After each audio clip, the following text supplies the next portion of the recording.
Start back up here. Some other things on that list. So we do not have any taking positive steps of service award, we do not have a presentation, and we do not have public input, is that correct? Right. So consent agenda items. It's gonna be really awesome if I talk like this all night. So we have our approval of minutes, and then we have our vouchers.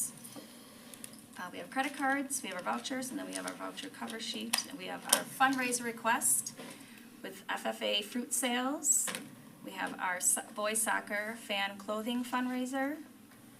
We have no fundraiser reports, no field trip request.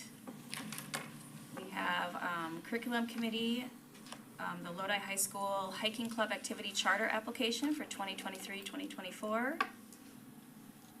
We have our spring sports summary. We have middle school parent-student handbook change for the hat policy, and we have open enrollment space adjustment.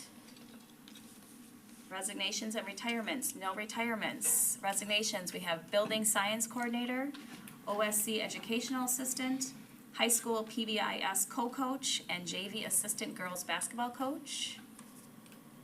For co-curricular, we have high school assistant volleyball coach, high school assistant boys soccer coach, volunteer girls basketball coach, volunteer boys soccer coach, middle school assistant cross-country coach. For crew, we have wage increases, 17 of them.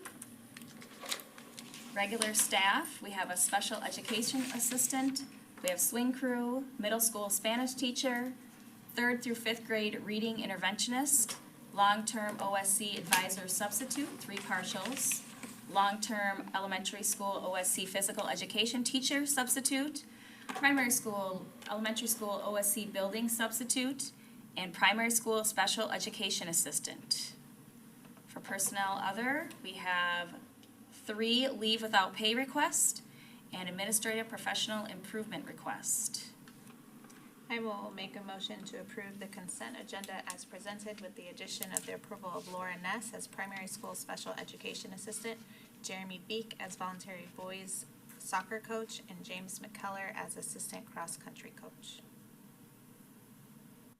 I'll second. Motion by Christy, second by Sarah. Any further discussion? All in favor? Aye. Anyone opposed? Motion passes 7-0. Moving on to communications, our administrative reports. Lodi Middle School.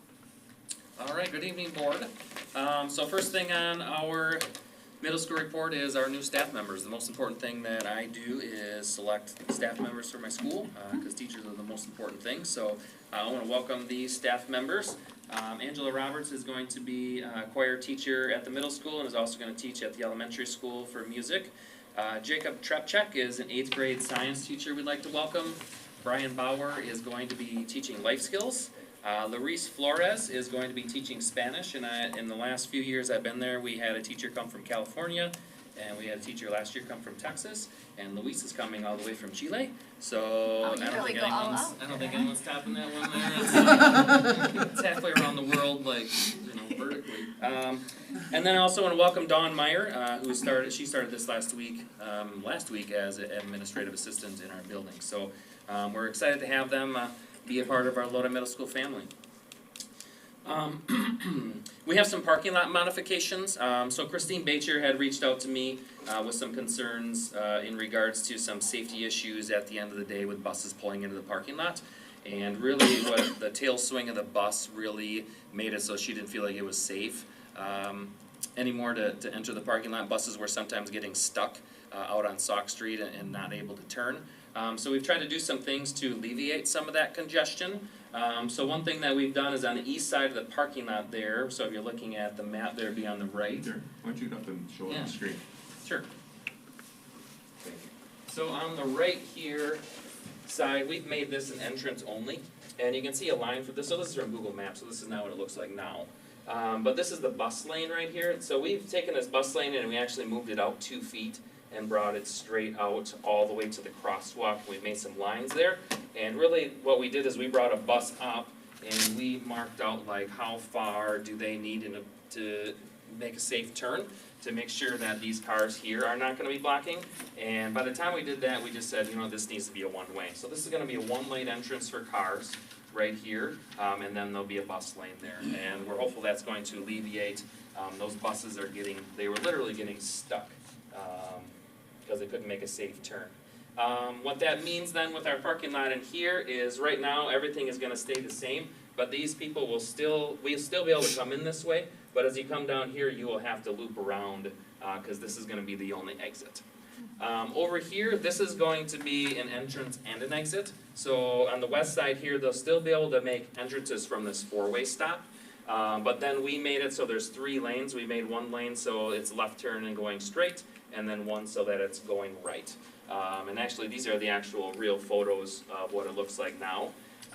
And we're just hopeful this is gonna make it, most importantly, safe, but also efficient for our students and for our families that are, grabbing their kids after school. And I wanna thank, we met with Chief Smith, James Lincoln from the city, and Christine Bacher, and I know Vince was up there once. I wanna thank them we met probably 4 times to have discussions around this. We met 4 weeks in a row and just brainstormed plans, and eventually this plan just kinda stuck, and we felt like this was the safest and most efficient route.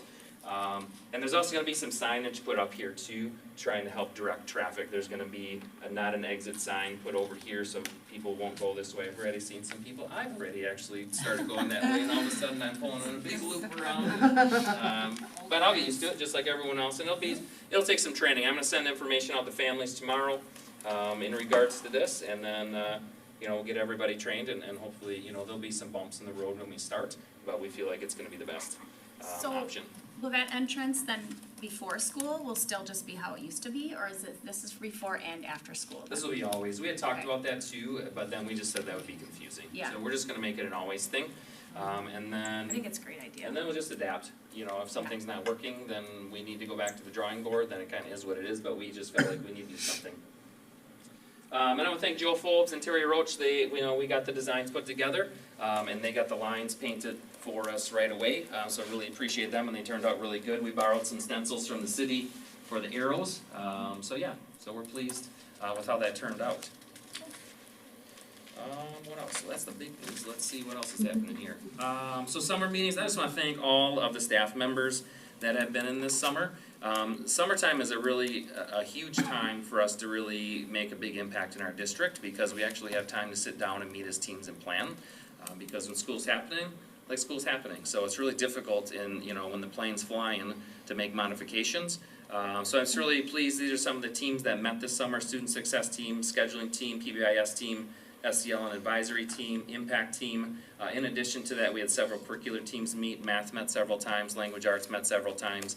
I know science used a bunch of hours, so I just want to thank them for all the work that they put in this summer, getting students set up for success. Then we have our open house. That started next week on Monday. We'll go 3:30 to 5:30. We're excited to welcome families and work with them this year. And then a few highlights from July from the fair. Just want to acknowledge all the work that went into the fair projects, from the art projects to the animals that our students have raised to show at the fair, and just acknowledging our community and what they do and getting all that set up and the opportunity that provides for our students. And then I also, as a part of the fair, want to acknowledge the stars of the fair.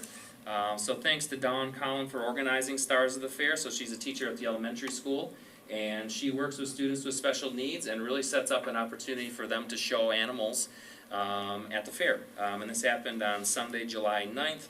And I went down there, and this is I think the 3rd or 4th year they've done it. I've been there the last 3, and it's really just an outstanding opportunity for the kids and for our community just to see, celebrate these students. So that's all from the middle school. Thanks, Derek. Lodi High School? All right, thanks, Heather. First of all, I do want to talk about our new staff, as Derek had talked about for the middle school. We have a variety of new staff members. So the first one is Lila Shep. She's coming up from the middle school, so she's transitioning as a Spanish teacher. We have a newly grad, Tyler Call, who will be in our math department. So he just graduated with his master's degree from UW-Madison. Chrissy Toshik She has 26 years' experience. She's coming over from Wanakee, so we're really excited to have her in our math department as well. And then Adam Sheldon, who is a special ed teacher, and he has about 10 years' experience. And the last person is someone that actually worked at the high school for several years before she decided to stay home with her two girls. Her name is Megan Kinnanen. She was Megan Dorsey before she became Kinnanen, so she was a school counselor at the high school for a lot of years and then took some time out. So we're really excited to have her back just because of her experience and her knowledge of our school. The second item is our Leadership Council Devil's Lake Retreat. We do this every summer with our Leadership Council, and I wanted to thank Mason Kittleson for organizing that this summer.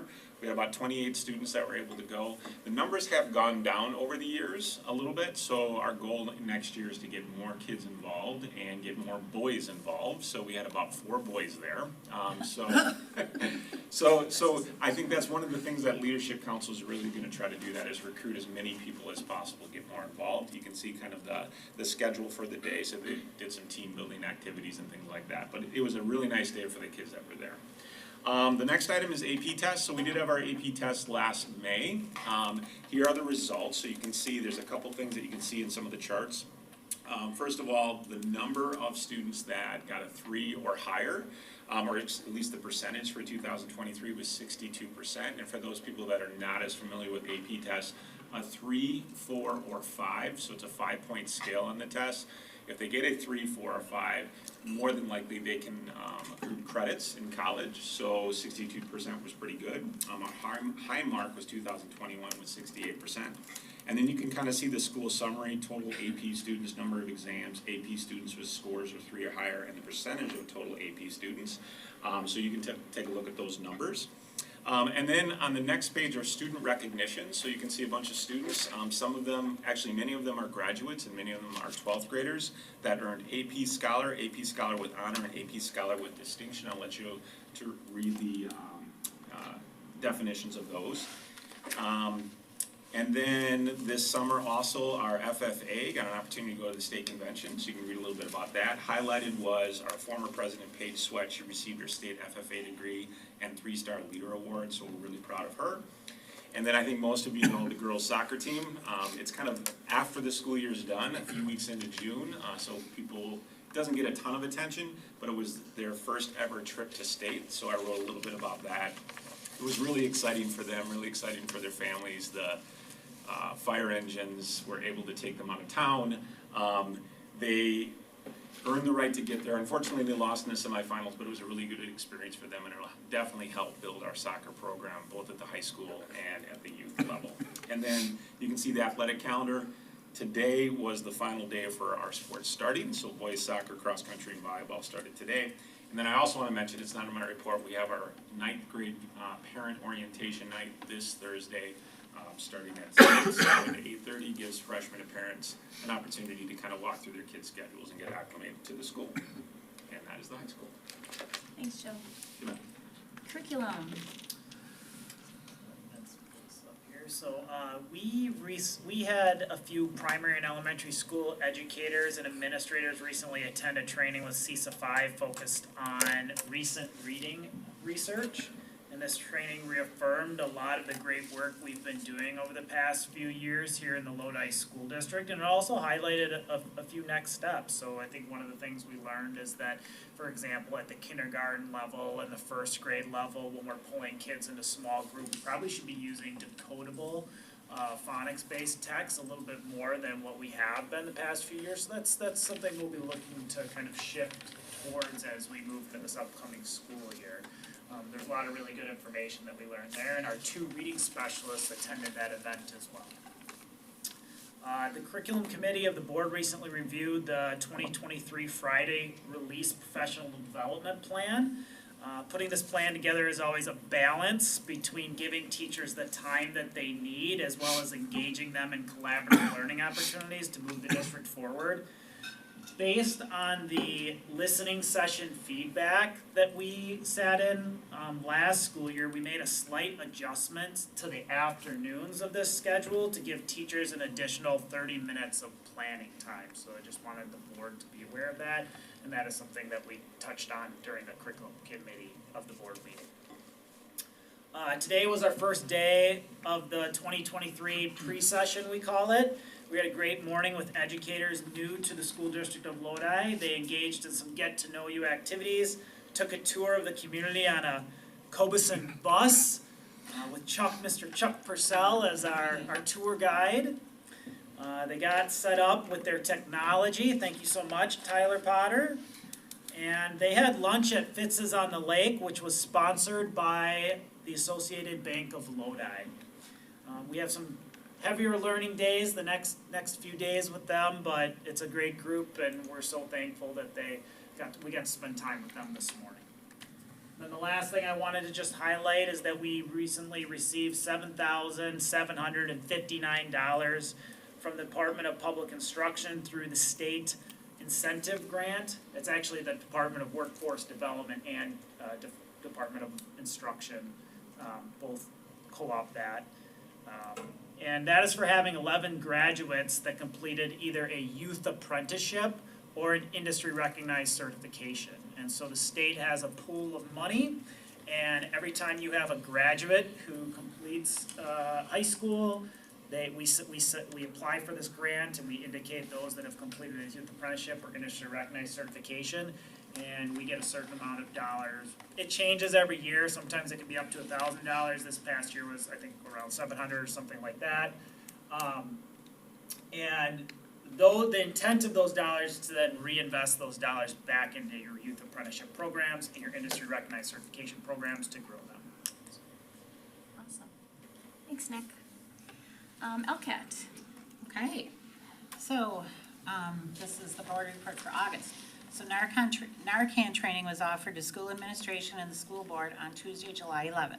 Angie Lathrop and Vince Brannick participated in this training. LCAT will continue to do community trainings in Narcan. LCAT and Park jointly hosted a drug impairment training for educational professionals.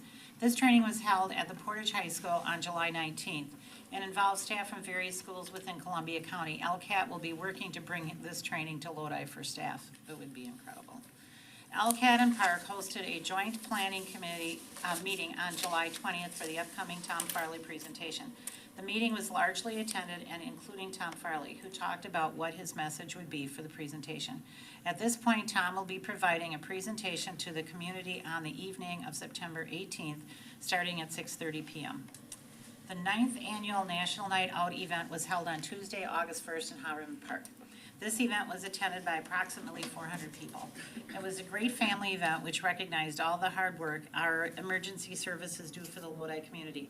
Our purpose in sponsoring a National Night Out event includes several goals: heighten drug and prevention awareness, assist community members in learning about youth and family opportunities in Lodi, strengthen neighborhood spirit and family togetherness, and strengthen community partnerships.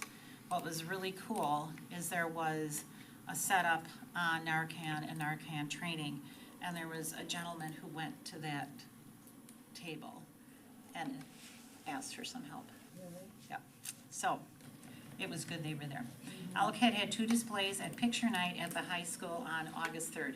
A hidden in plain sight display was set up, and community members got to view items that might be found in a teen's bedroom that might cause concern or require additional follow-up and discussion. A second display was set up containing flyers about current drug trends. Information about Stride with Lodi Pride was also shared. Did anybody see that hidden in plain sight? Yeah. Oh, at the, yes. Did you see the t-shirt? Yeah, that's pretty something. crazy. Yep. So, Vince and Brian conducted a podcast with Alex Leclerc from the Lodi Public Library on Friday, August 4th. The discussion during the podcast talked about rebooting of the Lodi Pride campaign. You guys did a nice job. It was nice. The Duck the Wall with art show took place on Friday, August 11th at Harriman Park. Area youth showed and sold their artwork at this show. Food was provided by the Lodi FFA alumni. This show was held in conjunction with Chalk the Walk, which was held in Gorse Park. This was really fun to see. It was just so cute, and they were selling some of their art stuff. And I bought this one little thing. I was going to bring it and set it here. It was adorable. And then the little girl went running back to her dad. I made my first art sale. So, LCAT participated in the Susie the Duck Parade on Saturday, August 12th, it was great to interact with the community.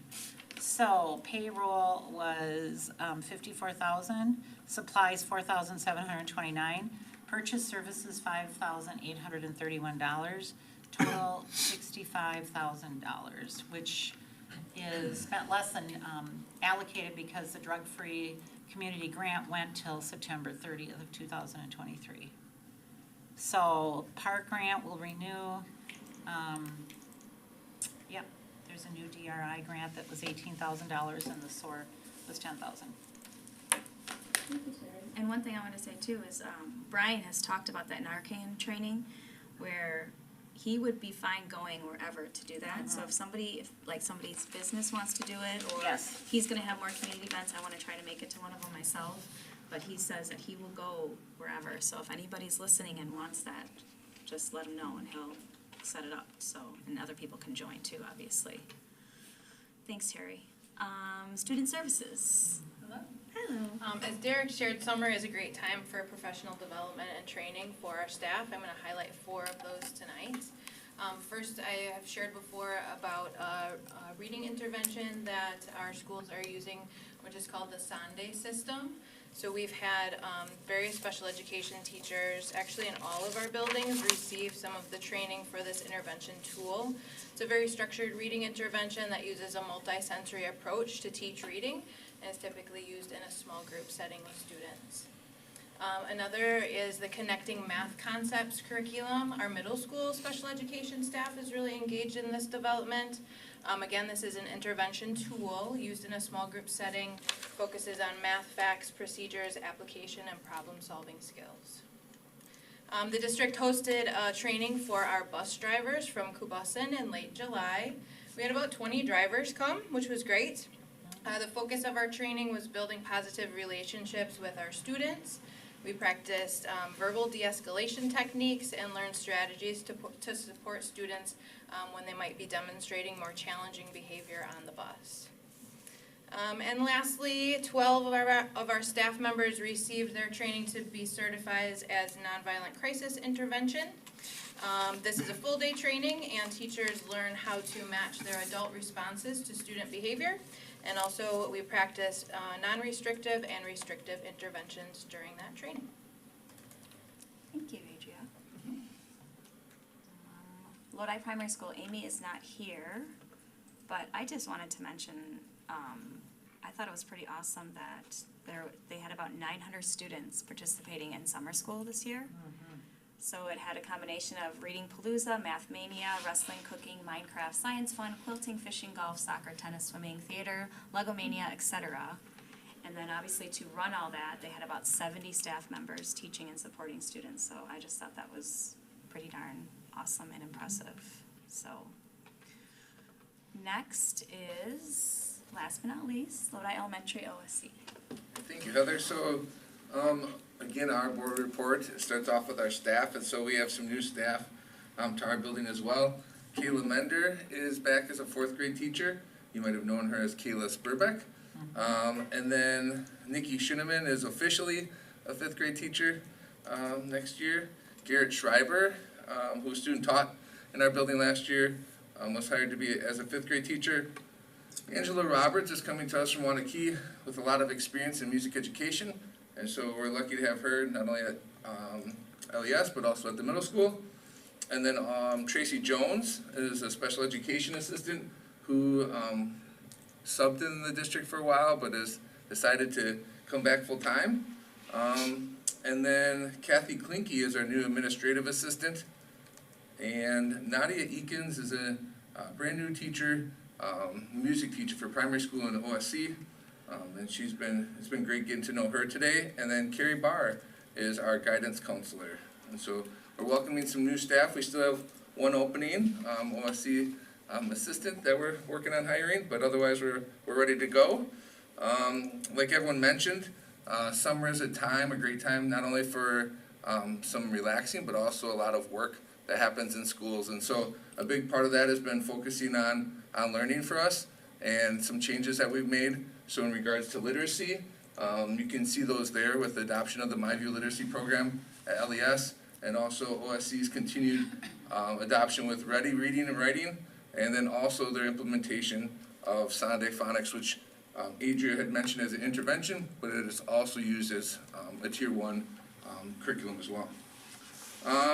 And then Pillar 2, nurturing the whole child. So a couple things. Second step, our SEL curriculum with Carrie Barrs, our new guidance counselor, delivering that. I just thought it was a good idea, a good time to kind of just touch base on the units that we focus on with this curriculum for our students. And then also along with that, some of the supports that we put in place. And so, like Derek had mentioned, there's been a lot of teams that have gotten together, whether it was for curriculum work, specific to, math or reading or science, but also just some of our teams as a building. And so, our impact team and our community values team, our SSI team have all got together this summer and done a lot of work. And this is a new team that has kind of come out of that will be meeting this year, called the SWAN team, so Student with a Need. And so we understand that it's super important that we do our job to educate all students and help them be safe and successful. But we also know that those systems that we put in place to do that don't always meet every need. And so this is just a group of people who have interests or experience with helping kids be successful with maybe some unique needs.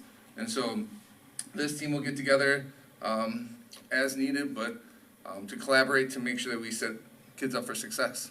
So we're excited about that. So is that something like a teacher can see a student struggling, so they would kind of tell you guys, and then you would kind of? Yeah, so it'll be twofold. So we'll meet proactively. Okay. So we'll meet to also make plans to help people proactively, so that they don't have have a concern, but also in the moment, right? So when just that support, there's moments where I'm not in the building or some of us aren't available, where this would be another level of support that we can offer students, but also staff. Nice. Thanks, Eric. All right, district administrative report. Yeah, as you heard, we had our new staff with us today, so that was great. All staff will be here Thursday morning. We will start with an all-staff breakfast, pictures, and a welcome of our newest staff and all staff. All board members are welcome and encouraged to attend. Heather Barron will be welcoming staff on behalf of the board, so thanks for being there, Heather, and doing that. On our first day for students is the following week, Wednesday 23rd, for 4K through 9 students, with our 10 through 12th grade students starting on Thursday, August 24th. So we just can't wait to kick off the school year, so looking forward to it. As was mentioned in the LCAB report, we are revitalizing the Lodi Pride campaign. It was part of our communications plan, the Master Strategic Plan. So you may have seen some new banners downtown. You'll see some new banners around schools, some window clings. And we've timed this to kind of kick off with the 10th edition of the Lodi Pride video. So if you follow the school district on Facebook, you have seen the first 4 videos that were ever made have been re-released. Brought back a lot of memories, a lot of students, and students who are now adults in our community and other places when they were students. So it's just been fun to watch, but it's, when you watch the new video, it would be very helpful if you've seen the previous videos. So we've linked in the other 10. So the theme for this year's Lodi Pride campaign is Guardian of Lodi Pride, which should kind of give you a hint of maybe what that video is about as well. But again, really the purpose for us is to rebuild community, right? So we've all been through a lot in the last 3 or 4 years, and with the pandemic, some protests, some highly contested elections, things like that. And really that focuses on our differences, and it really helps undermine our community.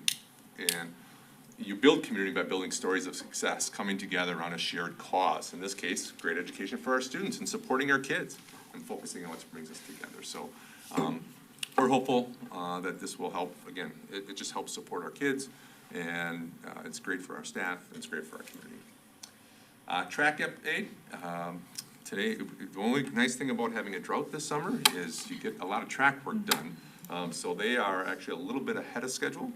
And as you've noticed, if you've driven by, they are putting down the rubber on the track. That'll take a few weeks. I'll have to let that cure a little bit, and then they'll be painting it.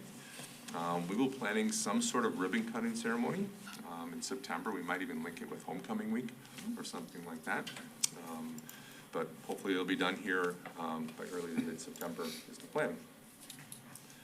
A couple more things. Tabletop exercise. We did a tabletop with It was run by Melissa Waller of Pre-Emergency Planning, and she donated her time to us, which was great, because she has students in the district. And we sat in this room with people from the school district, the city of Lodi, Lodi Area EMS, Lodi Police, Lodi Fire, Cobussen, Bus Company, and Columbia County Emergency Management, and walked through a scenario together, and as a tabletop, just to kind of take a 30,000-foot view. Learned a lot from each other, learned how we would interact with each other, and some things that we need to all work on.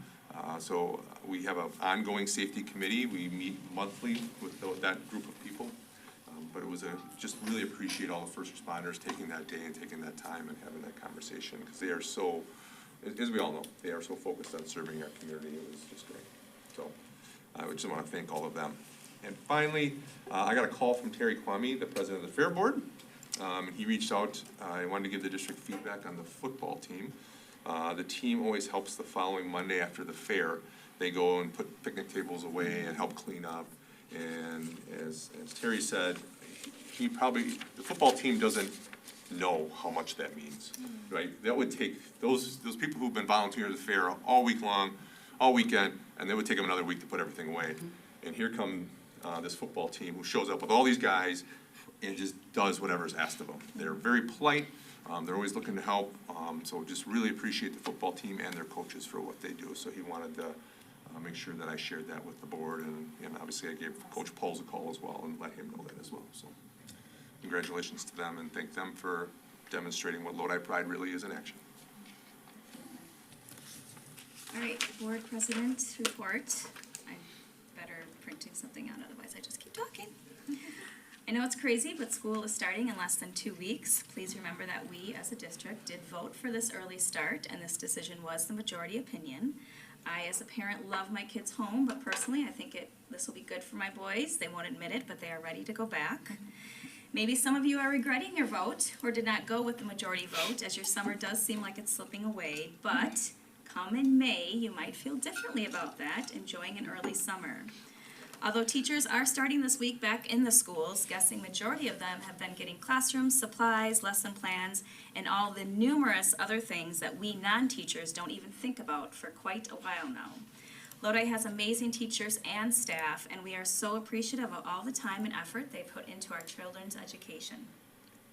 Teachers and staff, please remember that the Lodi School Board is here for you, is always ready to listen, and wants you to love what you are doing and where you are working. Parents, please remember that your teachers truly care for your child so much.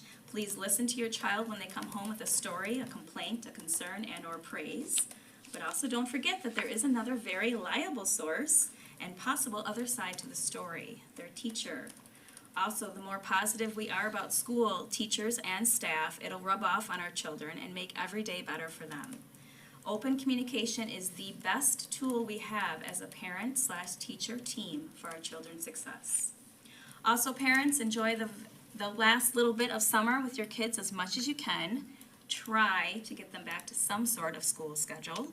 Remind them and yourselves of how nice it will be in May. Whether they like to admit it or not, kids will experience excitement of the new school year, but be conscious there could be some anxiety that comes with it.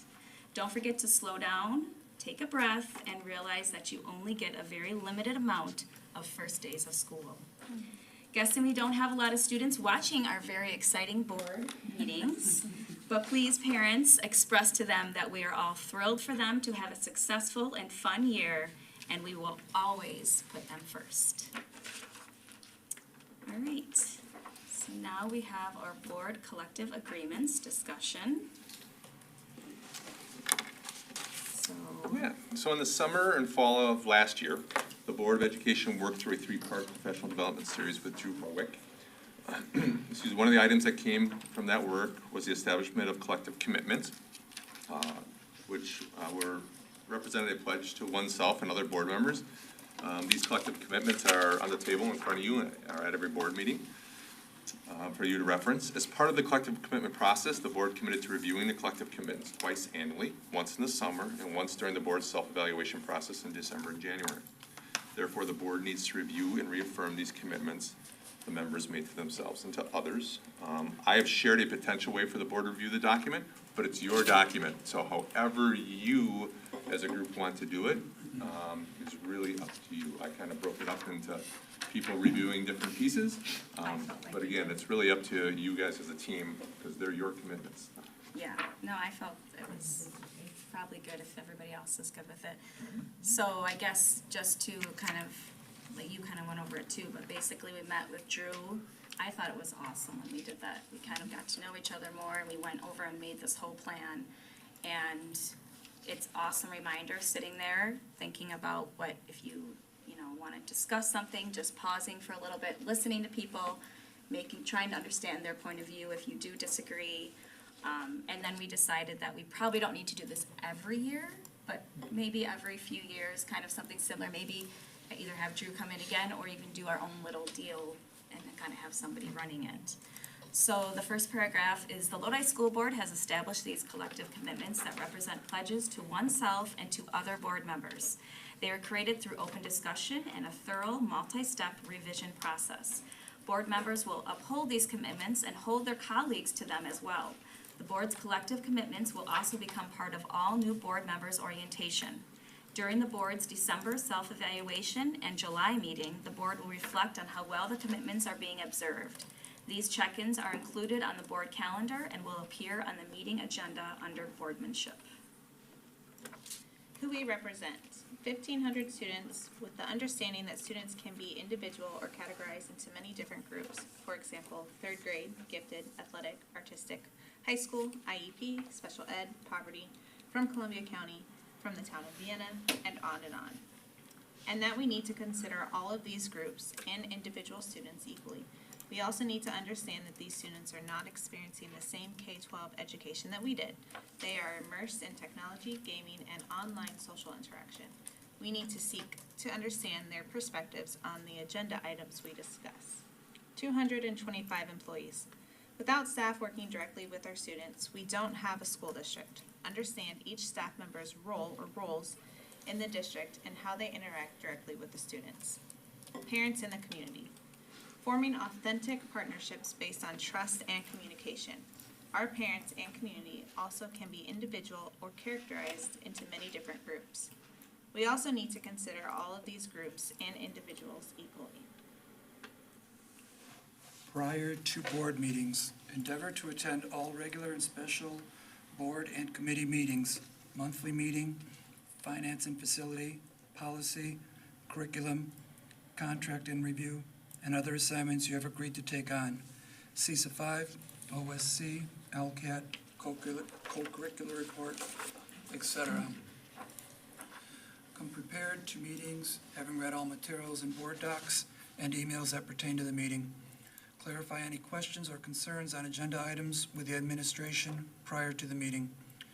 Board members should research agenda items on their own, independent of what is presented in board docs. Bring relevant data and information to the discussion from credible sources. Bring copies of these data and information for other board members. Endeavor to arrive at meetings 10 minutes early. Engage in a brief, informal check-in with other board members and administration. During a meeting, provide a copy of norms of collaboration for each board member. We have those. Respect community members giving public input and those presenting to the board. Board meetings should not start with all members in a complete agreement. Agreement is what comes out of covering an agenda item with a detailed briefing by administration or special presentation through discussion amongst board members and administration and clarifying questions. Clarifying questions at meetings and events are necessary for deep understanding of agenda items. More detailed explanations helps others in the room and those watching board events online. It is our job to educate each other and the community on matters that pertain to the efficient functions of the school district. Members should discuss agenda items with truth and heart, using factual information, refraining from using assumptions, speculations, and vague memories. Discussion should be collaborative and open, and individual board members speaking in turn. Do not take discussion points personally and respect each other's viewpoints even if they do not agree with your own. Encourage conflicting opinions from other board members and play devil's advocate if there is no opposing options offered. There are no opposing options offered. Help and encourage other board members to give their individual viewpoints during discussions. Clarify your own viewpoints and try to paraphrase other board members' viewpoints to help the group understand everyone. During information-rich or lengthy discussions on agenda items, board members can and should jot down short notes of their thoughts so they may interject them when it is their turn to speak. During discussions, be self-aware of how you come across to other board members in the community. Speak clearly so everyone can hear, maintain eye contact when speaking directly to other individuals, and listen deeply to others using both eyes and ears. Refrain from side conversations and rehashing the discussion points.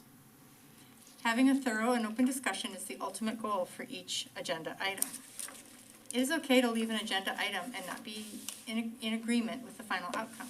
However, whatever the board decision is at the end of this discussion on an agenda item, all members of the board agree to accept and respect that decision after the meeting. To be an effective board, we need to be honest and clear with each other and present a united front to those we serve. Any conflicts with other board members or administration should be held until the end of a meeting and then dealt with at that time, or in a closed session where we discuss personnel matters. After the meeting. After the meeting, relax and reflect. Before the next meeting, share any concerns with the board president or district administration so they may be addressed before the next meeting. Next is the norms of collaboration. First one is pausing. Pause before responding or asking a question allows time for thinking and enhances dialogue, discussion, and decision-making. Next one is paraphrasing. Use a paraphrase starter that is comfortable for you. So, or as you are, or you're thinking, and then follow the starter with an efficient paraphrase. Assist members of the group in hearing and understanding one another as they converse and make decisions. Third one is posing questions. Two intentions of posing questions are to explore and specify thinking. Questions may be posed to explore perceptions, assumptions, and interpretations, and to invite others to inquire into their thinking. For example, what might be some conjectures you are exploring? Conjectures, but use focusing questions such as which students specifically, or what might be an example of that, to increase the clarity and precision of group members' thinking. Inquire into others' ideas before advocating one's own. And the fourth one is putting ideas on the table. Ideas are at the heart of meaningful dialogue and discussion. Label the intention of your comments. For example, here's one idea, or one thought I have is, or here's a possible approach, or another consideration might be. Providing data, both qualitative and quantitative, in a variety of forms supports group members in constructing shared understanding from their work. Data having no meaning beyond that which we make of them. Shared meaning develops from collaboratively exploring, analyzing, and interpreting data. Paying attention to self and others. Meaningful dialogue and discussion are facilitated when each group member is conscious of self and of others and is aware of what she or he is saying and how it is said, as well as how others are responding. This includes paying attention to learning styles when planning, facilitating, and participating in group meetings and conversations. And finally, presuming positive intentions. Assuming that others' intentions are positive promotes and facilitates meaningful dialogue and discussion and prevents unintentional put-downs. Using positive intentions in speech is one manifestation of this norm. All right, thank you for reading those. So it really comes down to the board. If you want to be in further discussion about that, if there's anything you want to add or change, delete, or areas you feel need to be addressed, or you think things are going well, and kind of as Heather said, this is a great exercise and good to review them from time to time. The board really doesn't have to take action on these. These are your commitments. You can make a motion and recommit to them if you want. You don't need to. I can leave it up to the board how they want to move forward. Anybody have any changes or anything? Well, I'd like to make a motion to reaffirm our pledge to continue to utilize and hold ourselves accountable to the School District of Lodi Board of Education collective commitments. And I'll second that. Motion by Heather, second by Terry. And I know we didn't have to do a motion, but I thought, why not, right? Any other comments or discussions about it? All in favor? Aye. Anyone opposed? Passes 7-0. Thank you for going through that. Again, thank you for going through last fall. As you said, I think it was very beneficial, it was a good conversation to have, and I think it's good to review them from time to time, so, thank you. It's always sitting there, we look at it, but it's nice to kind of just read through it again. Right. So we have our immunization, exclusion, and compliance proposal. Yeah, the school district of Lodi did not meet the state of Wisconsin's 99% immunization compliance requirement. Lodi had a 98.87, close but no cigar, which is 0.13% shy of the 99% we needed. This requirement is not a new requirement. It's been in state law since 1975. Families are required to either provide proof of vaccination or a written and signed waiver to be considered compliant with the school's required vaccination by the 30th day of school. The board is being asked to review and approve the attached proposal, which follows the state's requirements. We need to do this. The policy, it will require us to, anybody who does not have their required vaccination information in after the 30th day of school will be excluded from school. That is what's in state law. Again, they either need to be immunized or they need to sign a waiver. One of those two things will work, so we just need to have people do it. And I know our. You get a waiver from the school nurse. You Yep, don't have school to- nurse will give you a waiver. And Terry, you said this is the same thing that's been It's for the same years. thing It's that just, I lived we're with kind for of being 26 brought years. to attention because we didn't make it this year. Right. It's just Okay. a piece of paper, Yes. if it's a waiver.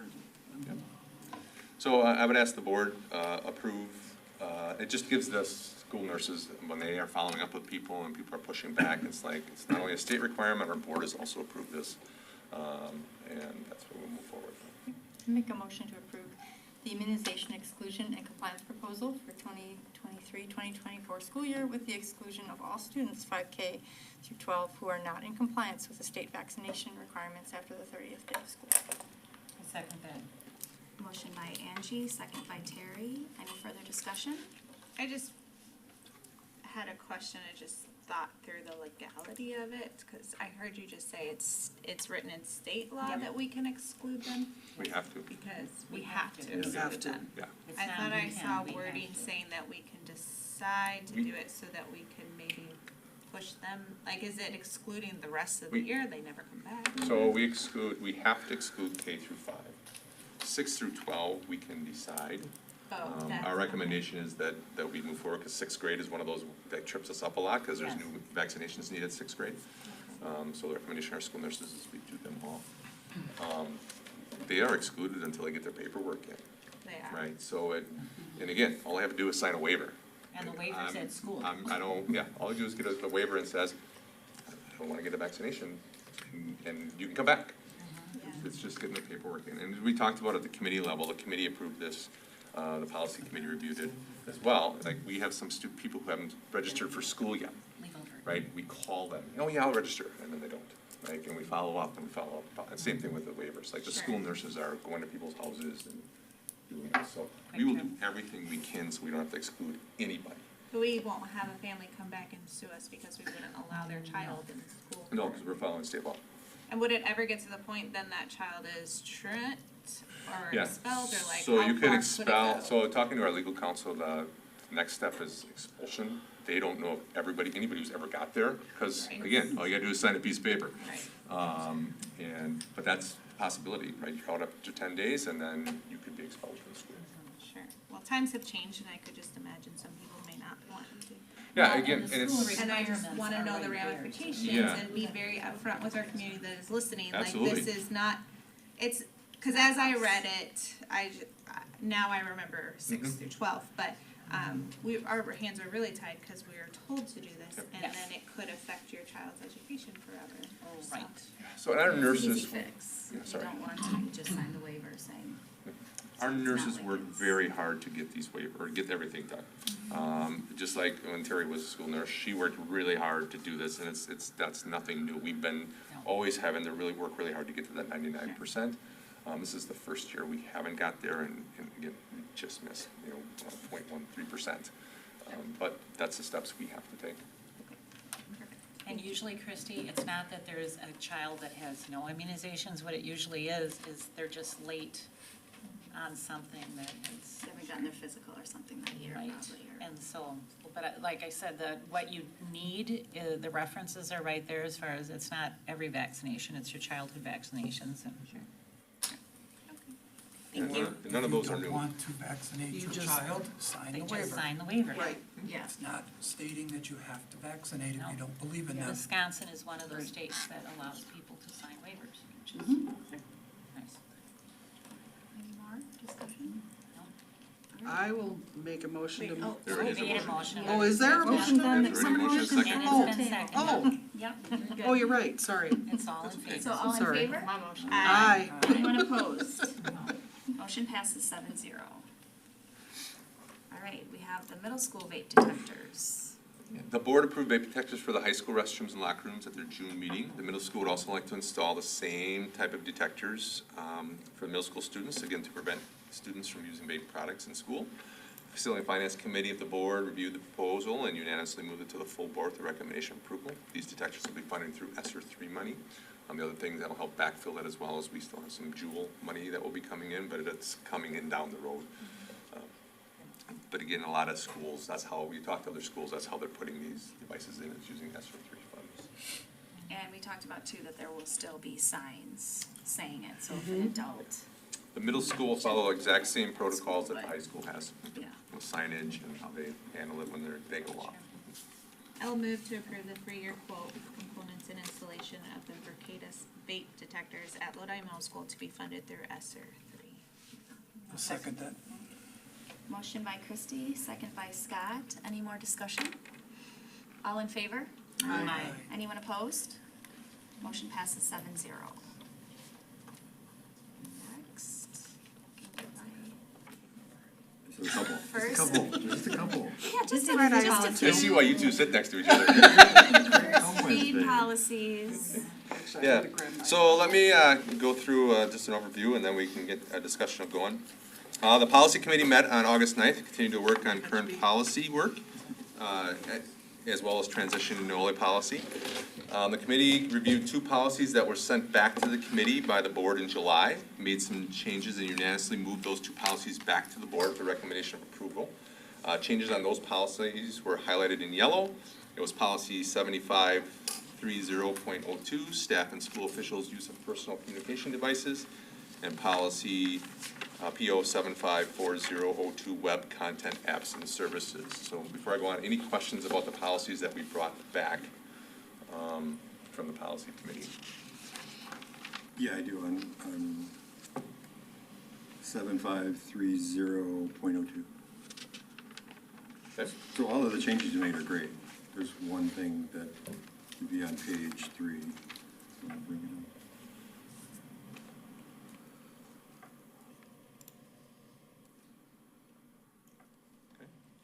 There's a list there. Board prohibits employees and school officials from maintaining the following types of student, staff, or district records on their PCDs, and then there's a whole list of those items.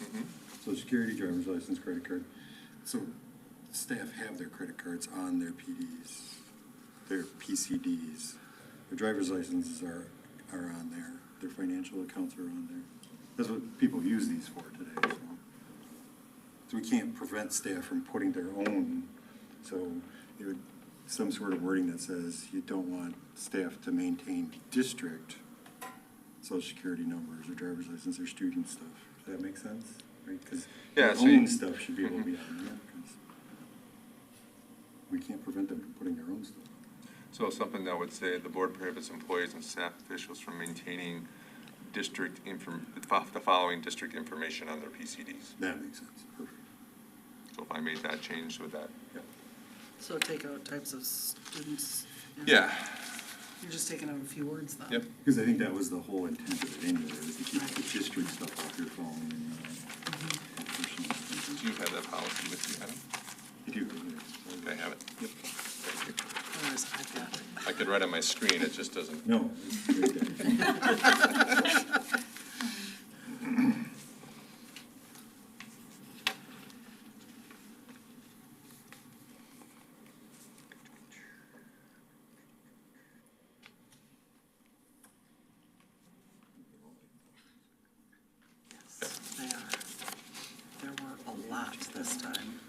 Any other questions on that policy? And then the other one that came back from the committee was 754002, and you're okay with those? Everybody's okay with those? Thank you. Okay. The committee also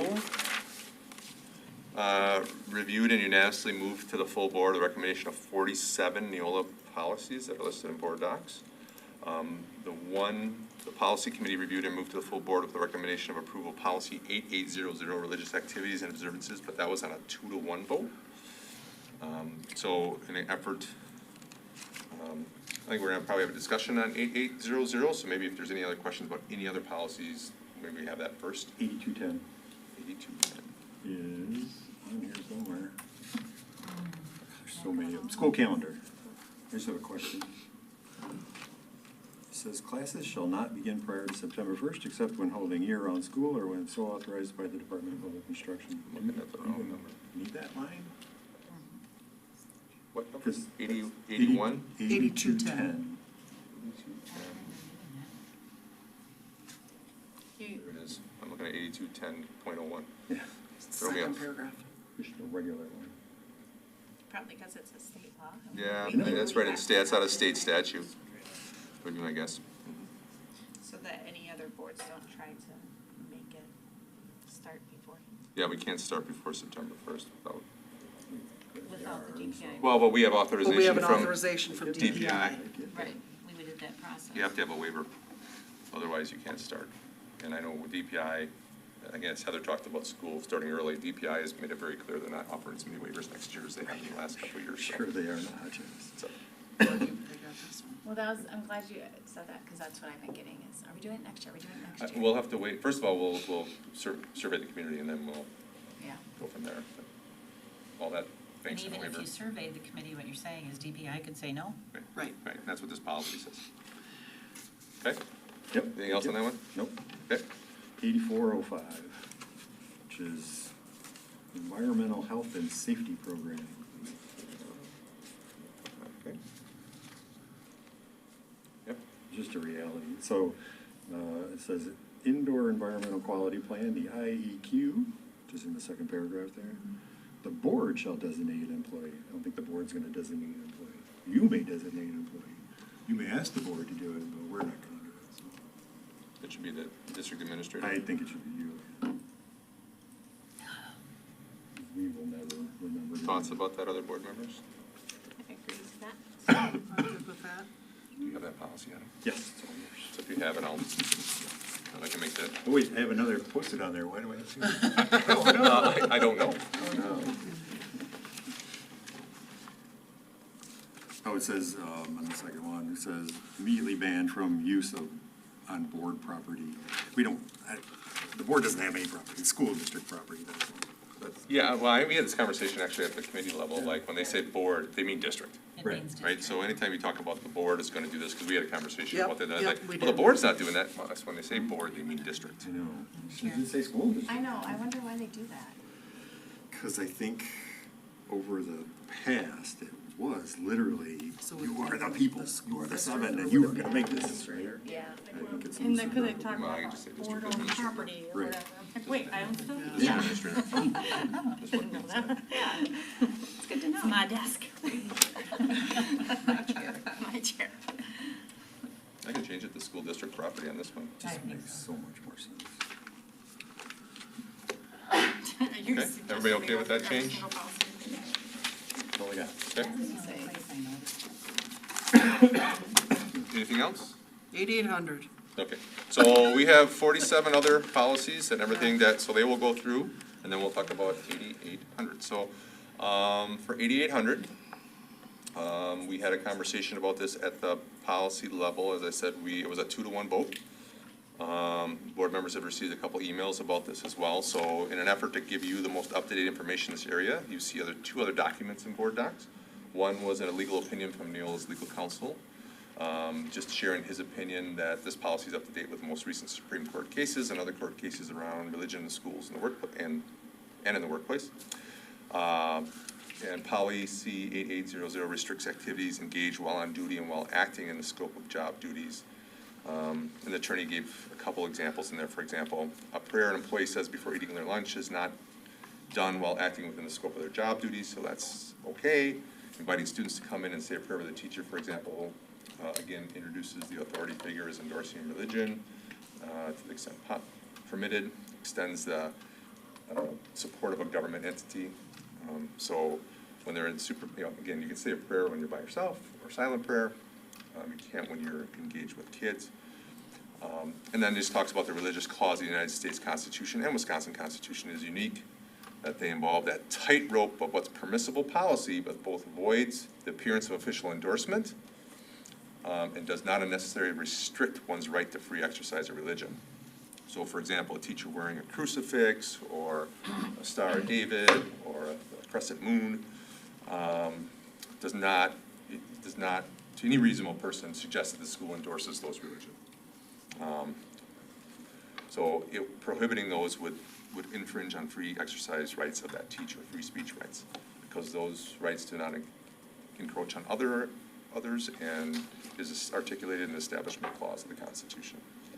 I also share with you a document that's the most recent guidance on constitutionally protected prayer and religion expression in public schools and secondary schools from the Department of Education to review as well. Again, I just provide that for background information, so the board has all the most relevant information that I have access to. No, I think the attorney did very well, describing and explaining that you can obviously personally do your own thing, but if the second you, all of a sudden, a teacher wants students to engage in prayer or something like that, that's where we're saying no. And that's why I was like more, okay, this made me feel a little better after they described it a little bit, because you can still do your own thing, you just can't have a teacher try to engage students to do what they want to do personally. So, like, I know our church inquired about having a Bible club, and we were told that there has to be a teacher representative that is leading such club. Would that exclude this then? I think again, you're talking about, we'd have to look at that, but as a co-curricular, would be a little different. Like if as a student-run organization, like if students wanted to do that, we would have to look into that a little bit more as a possibility. I was thinking that would be okay, but again, after reading this, I would have to have that conversation with the legal counsel. Cognitive, that would be okay. I thought there was something though in that other document that you shared, that 11-page one, about that specifically, Christie. Let me see if I can find it.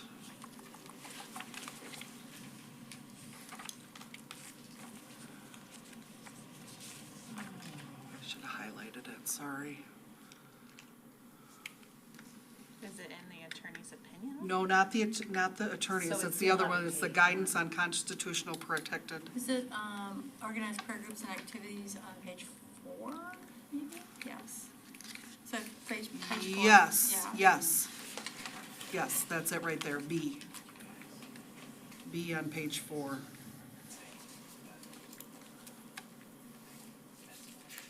So it looks like. But it's a student-run activity. Right. Yeah, so we would, so if in reading that, now whether a teacher could lead it, a teacher could supervise it, which would be different than leading it, right? So if a teacher would supervise, if we have kids getting together, we're gonna have to have adults there. So there is nothing in this policy that would say that kids can't pray in school. Like kids can, it doesn't happen as much here, but kids used to gather around the flagpole in the morning and pray, or kids have the right to be involved in prayer if they want to be, as long as they have the opportunity to be involved in secular duties or secular conversation. So if you have time in chemistry class and there is a break and you're able to have a conversation about the football game, or you have a conversation about something political, you can have a conversation about religion between two students, or have prayer between two students. You can't, in the middle of chemistry class, when everybody else is supposed to be doing something, And start praying. have a prayer group start, Yeah. right? Because none of those other things are allowed either, right? You Yeah, can't have a political discussion at that point yet, because you're Involved interrupting schools, class. Yeah. Which Right. is completely Yep, understandable. so that's the idea, and really this policy, I think that was one of the questions that came out of the policy committee, so why would you have this policy? It gives guidance, right? That's what we all have our policies for, right? There is laws in place, and we would, regardless if we have, because we don't have this policy in the book now, we follow those laws. The goal of this policy is to try to make it as clear as possible, which is a very difficult issue, as clear as possible what teachers, staff can and cannot do in the scope of their employment. Okay, so for anybody wanting to know about starting such Bible club or whatever, should we have that conversation before we bring this policy? I mean, are you saying that this section here, B, is covering that as long as the teacher's gonna have to supervise them, but the teacher obviously can't lead them, but if it's a club, It's a club. Kids league club. So do we have, are there other school or other student-led clubs where it's not a teacher, the teacher is just the supervisor? I would argue that Like Dungeons and Dragons, would that be? those have cropped up many times, but they die is the problem when they're student-led. Actually, I was gonna So ask, Dungeons yeah, and ask Dragons is Joe. run by an advisor. Right. I Okay. can't think of any off the top of my head. FFA is supposed to be, right, the advisor plays a big role, but you have a group of kids who are your officers and run That's that why club. page one was big award. Yeah, so, that would be probably the one I could think of. So again, regardless of this policy, anytime we would have something like, we would be working with our legal counsel to make sure we stay, on the right side of court cases. And it's always, I mean, student to student is always okay. Mhm. You know, it's Student to self. it's the teacher or employee of the school district to student that would never be allowed. Because they that's could a be, power play. Yeah. exactly, that's, It's a power right, thing. right. There's But the things other enforcing- way, I mean, a student could, let's say you're on off time at lunch, I mean, a student could theoretically invite a staff member to pray with them, right? How would the I student mean, I'm know just what religion that staff member is, though? You'd be surprised today's, I mean, in a small town, I guess, but. I think like when the attorney wrote the opinion that every specific, okay, religious rights analyses are inherently fact specific. I think, we can say a lot of like, well, what if this, or what did this? And, and that's the reason these cases come up and they go to the Supreme Court and so forth like that, because, You can't cover every can't cover situation. everything. Yeah. So I guess I see this policy as a succinct description of current constitutional law.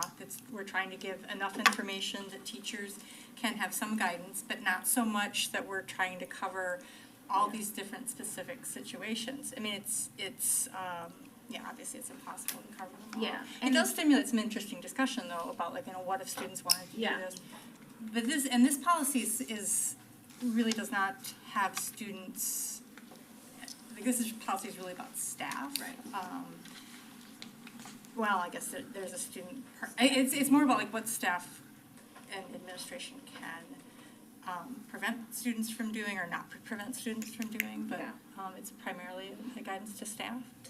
It's a guidance to staff. Well, and like you're saying, I don't wanna try to think of every situation, because this is just like a guideline. There are gonna be situations that has to come to the board at some point, you cannot cover everything. Or the legal. But with that said, I'm It's just complicated. curious, as principals, have you guys ever run into a specific thing that might kind of like stir up some like thoughts, or you guys have not really ran into many issues of this?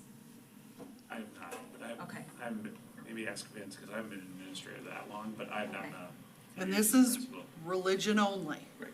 There's Yeah. another policy with other things that we kinda, Yes, yeah, we tried, we It's got not off, on the line. we got off, yeah. we did, and we had to get back, so I was just curious though, I mean, like you said, I didn't wanna try to think of everything, but just with the principals all here, I'd be like, oh, just Is there interesting to. something that should be in the Not policy? in this district, my former district, we had a group show up and try to hand out religious materials on school grounds. And we had shared that, we didn't hand out any, that's why, like, we didn't hand out Boy Scout stuff, we don't have, because they knew, like, if we handed out that stuff, we have to You allow had to that kind of, everything, so. yeah. So then they stood on the road and handed it out to kids who drove by in the car. I stood 10 feet from them, and they were really mad at me for standing 10 feet from them. I'm like, and they're like, you're trying to, I'm like, I'm not trying to do anything. You're a stranger, and you're next to kids. I am not going to leave you just stand here by yourself, in a parking, next to a parking lot. Yeah. Like, I'm gonna be here to supervise this. And kids would, they would hand, you know, what kids do, they'd hand it to them, and the kids would take it, and then they'd drive 10 feet, and they'd hand it to me. I'm like, no, I don't want it, no, here. So, but it was one of those things where, but typically, I mean, I've had kids question, like, can we do a prayer around a flagpole? Yeah. Yes, absolutely. Sure, more. You know, I was a principal at September 11th. Yes, people wanted to do some of those things. Well, there was National Day of Prayer, I remember kids, that was kind of a kid-led Yeah. thing that they did it before school. Well, it's very similar to, like, we have kids who, like when we had a mass thing, that kids protested, right? So, you know, there's a different thing that happens when kids decide to do that than when a staff member would Yeah. decide to do that, right? Because you're an employee of the district, there's certain other responsibilities. Kids don't lose their, and staff don't either, lose their free speech rights when they come to the door. But as a workplace, there are certain limitations that we can put on speech, as every workplace can. Yeah. So, but we try to, again, it's a tightrope. It is, and and like we're saying though, I think it's a good guide, and there's always gonna be something where you might just have to actually discuss it, but at least I So feel like this is somebody might going come with out a pretty question. good. Yeah. You know, I hope. I actually pulled Middleton Cross Plains. Granted, I know they're bigger than us, but is there somewhere in any of our policies or a student handbook or the you know, student handbook or something? So they talk about, you know, participating in school activities without compromising their religious beliefs, accommodations requested to holidays, they have some listed, some Islamic, Jewish, and Christian traditions, but then it talks about athletic contests missed due to religious observances will not affect a student's ability to earn a varsity letter or receive postseason awards. Students will not be penalized for missing an event or practice due to a religious observance, again, listed above. So do we have something like that, or did we have that?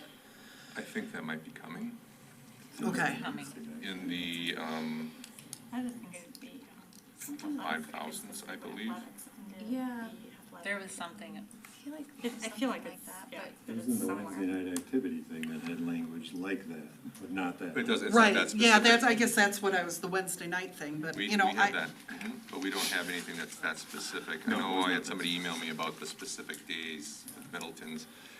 And I don't think our district wants to get into the habit of like listing different religious days. Right. Because we just don't, there's so many.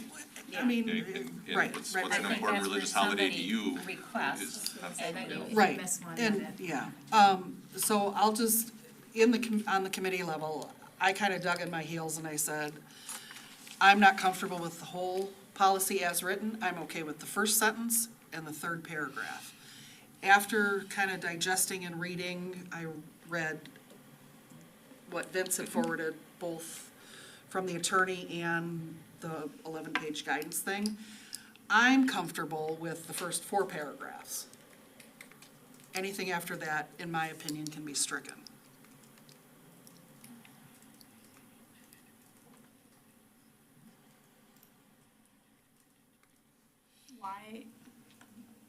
Why, do you think it belongs in a different policy, or?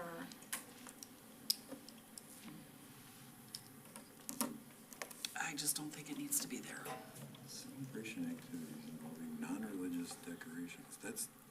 Because this is it a talk- non-religious So decoration. This is I not- was reading- This is talking about secular, and secular is a totally different policy. That's why at least that one for sure needs to come out. Okay, But so this is I secular. was reading that Secular works are paragraph permitted. as talking about things like Christmas that are both religious holidays and secular holidays, so that Right, we there's talked about that. a specific, that's how I was reading it, that celebration could activities Put a involving. Christmas tree up, Yeah, so you could put it, even though that's secular, well, or okay. non-secular, depending on your beliefs. I think that this paragraph is addressing that and saying that, yes, non-religious decorations and use of secular works are permitted. And I read that as specifically regarding Christmas and, you know, holiday, and saying you can celebrate Christmas even though it is arguably, or It could be originally, religious. yeah. yeah. or Santa Claus.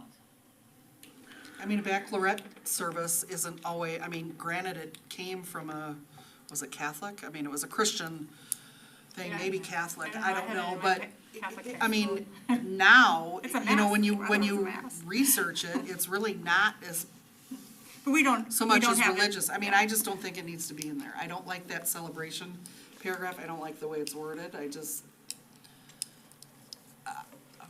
I I think we're thought that okay with that the first paragraph- four. I thought that paragraph was making sure that a board didn't overly strictly interpret this policy to prohibit holidays. Yeah, I would think Like that Christmas. that paragraph you're talking about would allow more freedom.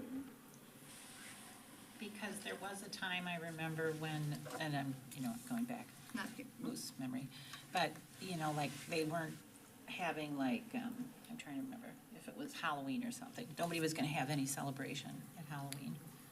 And then the kids were very upset. That was a thing that families wanted them to be able to have. So that's again what I also look at this and think of it as, is that Santa Claus or elves or, Cinco de Mayo, there's so Yeah, many. and I guess, I feel like if we do take it out, I feel like somebody could come and say, well, they put up a Christmas tree, and it's, and then we have to make a whole new it's policy, considered- another policy. a religious Secular by holiday. some and non-secular by others. I think that gives you freedom, having it in there. If without that, it's gonna be very restrictive. Yeah, that one I see. The one above it, I mean, what if a student wants to pray silently to themselves before taking a test? I mean, are they? They're They able talked to- Very about clear. that in that guidance, Right. in that See, 11-page you know, guidance. Into, Christy, like, this is, private I think, I'm getting a lot. yeah. No, we Hold talked, no. No, I mean like literally a sorry. lot. I can't focus on No. one person. Go, I whatever look at one. this and I think about it this way. This whole thing has to do with the fact that we as teachers, and supervisors in the room, we have power over, okay? We have power over. So it is showing us what we can do within that power. So again, you can have your personal crucifix on, but you're not leading them into your something, okay? No, but Where- this is talking about students. Which one are you talking about? Students are not prohibited at this policy from saying prayers. It says, however, such exercise or expression may be limited to lunch periods or other non-instructional time periods when students are free to associate or So on an not in the individual middle of basis. chemistry class. If you say a prayer in the middle of chemistry class, please help me do a good job on this To test. yourself, that's fine. That's fine. But if you get up and you wanna get everybody talking about something else and disrupt the class, Sure. that's not fine. No, I understand that. I was just looking at the wording in the sentence. Yeah, I think that's, if you look at the part, or the thing from the Department of Education, that's kind of what it talks about, is like, students may not pray when engaged in school activities or instruction, subject to the same rules designed to prevent material disruption of educational programs than anybody else, right? So you can't do something that's going to disrupt somebody else. There is nothing that's going to stop a student from having private prayer before they take a test, just like there's nothing that's stopping a student from having other thoughts prior to taking a test or things of that nature. I think, Christy, I get what you're saying. At first, I'm reading this, and it says, however, such exercise or expression may be limited to lunch periods or other non-instructional time periods when students are free to associate. If we stopped there, I'd be nervous, because that makes me think you cannot do it before a test or like privately. But then it says, or on an individual basis in a manner that does not disrupt the educational process. So to me, that's saying you can do it individually if you're not disrupting the class. Yeah, I guess I read that wrong. I was thinking that was still a part of the. Yeah, but You see, cannot but do when you that. brought that up, I did read it and I was like, wait a minute. Yes. But then it. That's the all rest of I'm that- saying. I understand that I am very black and white, so that if I looked at this and I saw a rule, and I was breaking a rule, I'd be like, oh, no, Yeah. I'm breaking a rule by silently praying. No. And I just don't wanna make, Yeah, no, that's rule like not, that. that's not the No, and purpose, right? I mean, that's the thing. I think everybody understands what this is saying, but I think we're all making sure that it does say the right wording so it can be interpreted correctly. So I think it's great that we're having this Yeah, discussion. because different boards or different administrators may interpret things Yes. differently. So we try to make the policies as clear. But Sarah, you were the one that originally brought this up, so I got my answers, but how's it sitting with you? Well, here's another, just from the Middleton one with that whole student thing. Oh, and some of it. This policy provides the opportunity for all students to participate in school activities without compromising their religious beliefs, period.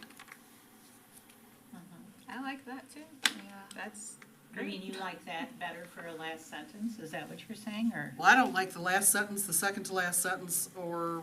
No, but I mean, where? I don't, if we need to put in stuff for students, we talked about that too. Is this for staff and students, or is this just staff? Is it addressing? Or is it, you know what I mean? Because it talks about the students, in that I down don't think it further. would be the worst. Did we already send this back to the?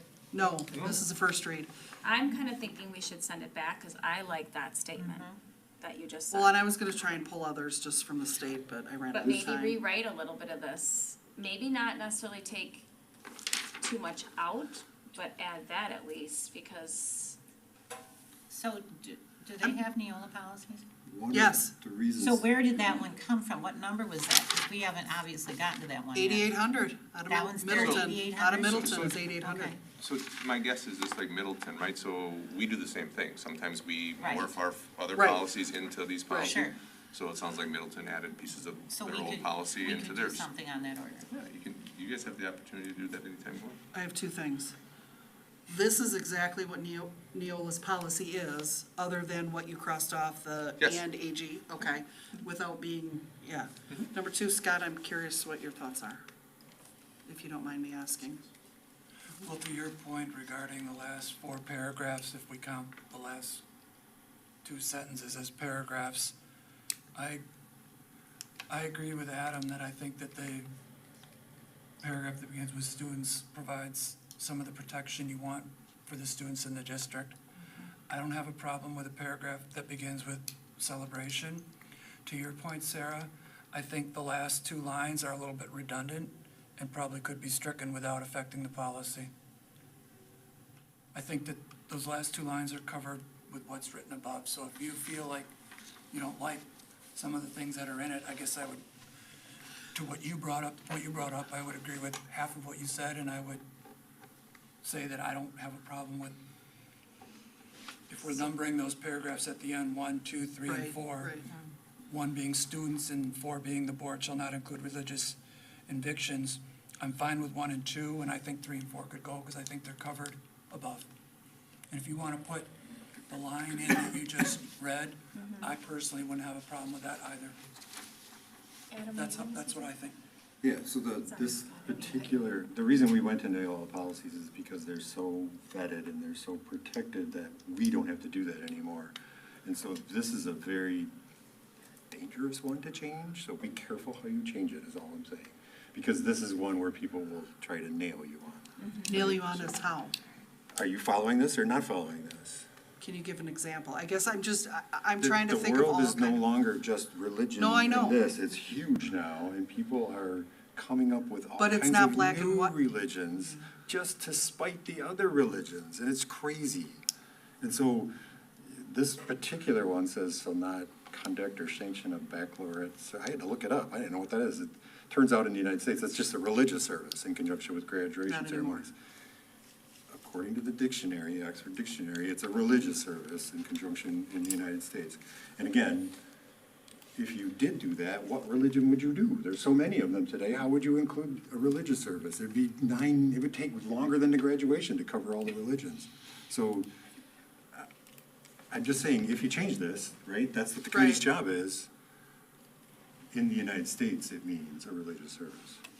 So, that might be the old way of. This is Oxford language, Yeah. well, college bachelor's degree. So, in the United States, a religious service held at some educational institutions before commencement. Have we ever done a baccalaureate here? I don't think so. In the past, it used to be common, and that's what I'm saying. They put this in here for a reason. You can change anything you want. That's the committee's Right, prerogative. right. I'm just saying, be careful. That's all I'm saying. No, I That's all know, I'm saying. I know. Well, Simon did So it we can a while take ago. this back to the committee and take some of those things that you found, right, Sarah? We Yeah, can so take them. just a point of reference here, Middleton's This is Middleton's policy, right? They've adopted it differently than Neola. So. Yes. So, to the point that Neola will not defend this policy. So like if we just went over one before, like Wednesday evening activities. If you look in our policy on the bottom, it says School District of Lodi, because that's our policy. Neola doesn't have one on that. We do, we just adopted and pulled it into Neola. Or when we make a change significant enough to one of their policies, like Middleton did here, Neola will say, this is no longer a Neola policy, this is a Middleton Cross Plains policy, Right. and you need to make sure you go through your own attorney. Could you elaborate to on make that? Some of the point you wording just is- said? So Neola, if we have a Neola policy in place that is sufficiently Neola that they say they'll defend it, what does that mean? Yeah, so Neola, when they go through, one of the reasons we went through Neola is, Neola has vetted these policies through their legal counsel. And when changes come down, their legal counsel will look at them and make those changes. So I didn't have to call our legal counsel to get the, email that you guys Right. received as a The board. Supreme Court I reached case, out to Neola and said, defend your own policy. Or tell me if it's up to date. And they did, based on an email that we had gotten, so I sent it to them. And so Neola goes through and vets that. Now, we have the opportunity, as we have at the committee level, right? We've changed some things, even earlier, we were changing one with the board, the district administrator versus the board, or, those are some minor changes, and Neola goes, that's fine. But once you make some significant changes to policy, and we've done that, they will say, you need to make sure you go through your legal counsel to make sure that you haven't changed the policy enough that it's not in compliance anymore. And when we update policies, because that's what'll happen after we get all done with this, Neola will have updates to all, and that's the reason we really went to Neola, is to get these updates to make sure we're staying in alignment with all the Their updates rules. on case law, or that their Yeah. attorneys feel, or, They won't update that policy. They'll send the update, but our policy will be different than theirs. And we do have some of that. So that's what I'm saying. I'm not saying Middleton's policy is good No. or bad. They just expanded it. But so they have the Neola policy, and then they also have that extra one. Yeah, so they took part of the Neola policy, and then they added probably a policy they already had. Again, we've done that with some Right. policies, and morphed them together. For example, we did that on, we just did one. well, I was just thinking how the board, how we would interact with it if there was a board complaint. We took Right. some of Neola's policy, and we took some things that we were working on, and we morphed them together and made our own policy. So that's what Middleton did, but then you number it as Neola, so it stays in that number, so if there's an update, you get that update and you Yes. can go back to your Right. legal counsel, but they keep the numbering system the same, so that's why there's some pieces in here that are exactly the same, but then Middleton added their own, because every district's different. And that's the idea as well, so what we're gonna have in our policy is gonna be different from other, a lot of times it's the same, but sometimes it's different, so I'm not saying it's good or bad, I just wanna make that. So speaking as a business, from a business point of view, if we did write our own, and we have to do our own legal counsel, It's more I know that's what I was gonna ask, I know it's piddly, but, so does that cost us money when, instead of Neola Yes. policy, does it cost us money every time we ask them a question, or? Yeah, it will, but again, we need to come up with policies that fit our district, Yeah. right? It has to be not, well, okay, we're And gonna I was just wondering, save a I'm not little bit saying- here, and Yeah, I'm it's not totally saying like, oh different. no, only do that because the Yeah. money, I was just kinda curious Yeah. of all the aspects of it. Yeah, no, I'm not advocating for either, I just wanna make sure Yeah. it's clear. No, So I get what you're saying. we could take this back to A the simple committee though solution. and hash it out. It's just I kinda ask wonder if Neola we why those should. last two lines are in there, and they may be, Right. we don't need those anymore. So Right. I guess Just my ask. other And then they'll give is you the the reason. student, is the student, that they are not going to be, what does that sentence say? That they're not going to be, Where is it? about the participating in activities, They're not gonna be- Students will for, not be penalized for missing an You event or know, practice due to for- religious observances. yeah, whether it's athletics, music, Right, you know, co-curricular. I think that's a great- forensics, anything, Yeah. any sort of co-curricular, that they're not going to be penalized for that. That's not in our code of conduct, is it? Well, I like just that's wanna make somewhere. sure. That they'll be penalized? No. Well, no, but No, that they stating that wouldn't it be. won't, that they I thought won't be. I would thought it It's was in code somewhere, of conduct, but but I don't know. But I'm not saying we shouldn't put in here, but I just feel like it's already somewhere. But didn't you say it was, you thought it was in something else? We do, there's one coming in the 5,000s that talks about absences for religious instruction, and And this is what that policy reads. Again, we haven't got to, the board hasn't got to this Right. yet. So that reads, though the Board of Education desires to cooperate with parents who wish to provide religious instruction for their children, but also recognizes its responsibility to enforce the attendance requirements of the state. The board shall permit students with written parent guardian permission to be absent from school during required school periods at least 60 minutes, but not more than 180 minutes per week to obtain religious instruction outside of school.